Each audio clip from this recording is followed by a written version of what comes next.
بزرگترین تامین چهارم خوجه هستم. بینندگان عزیز بازم در خدمت شما دخترش در روبروی شما ایزان و حالا ساعت به وقت پراگا رسیده است. فرصت است که من برای شما باید سرخط خبرهای تازه ترین تاجیکستان و جهان رو بگم و یادتان نرود که بعد از 3 ساعت دیگر برنامه خبری هم هست که فراگیر این موضوعی است که من حالا برای شما خواهم گفت و به طور مفصل در اونجا باز ما با شما صحبت میکنیم.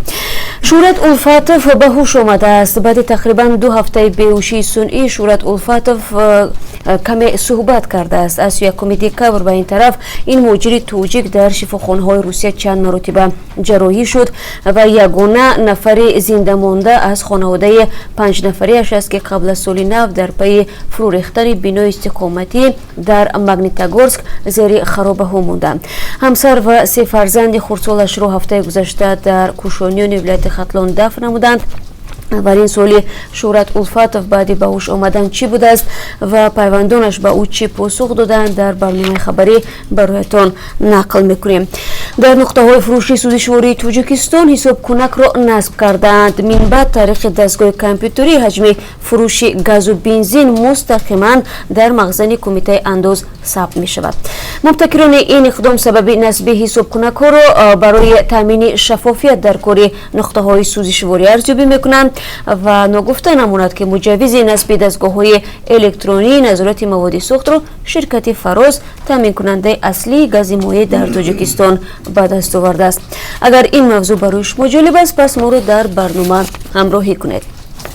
اکثر قرض‌های بانکی مردم در تاجیکستان اجتماعی و معیشی بوده است. مثلا مردم برای پرداخت پول تحصیل مکتب یا دانشگاه فرزندان و تعمیر و تجهیزانیدن خانه قرض میگیرند.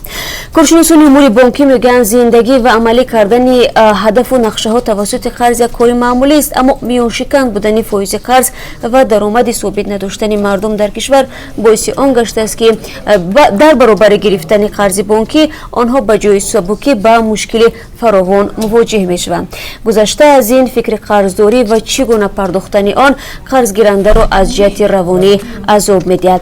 همکاران ما کوشش کردند در یک گزارش مفصل نگرانی آدمان قرضدار و هم اقتصاد آنها را پیشنهاد شما نمایند.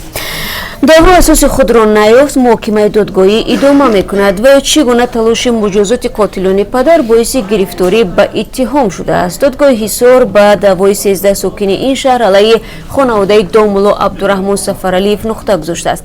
سابق قضایان فرانت خلقی عبدالرحمن سفرعلی و خانواده او را در عضویت به حزب ممنوع نهضت اسلامی تاجیکستان متهم نمودند. از این پیشتر عبدالرحمن سفرعلیف خواستار تحقیق قتل پدرش در 25 سال پیش شده بود که به ادعای او از سوی اعضایان فرانت خلقی کشته شد. دادگاه جانب کی را گرفت و طرفای بحث در این باره چی میگویند؟ یکی از گزارش‌های برنامه امروزه ماست. زمان آسایشگاه اما حالا هیزم خانه. ساکنان ناحیه وسه خواستار برقراری آسایشگاه شدند که در دهه نانجمسی برای کودکان گرفتاری سیل پیش بینی گردیده بود. این مؤسسه تا سال 1997 فعالیت داشت ولی بعد پوره تلف و تاروت شدن بنا دیگر از کار ماند. در حالی که با گفته مردم این منطقه نبودن چنین آسایشگاه احتمال خروج سیل را در این منطقه میتواند بیشتر کند.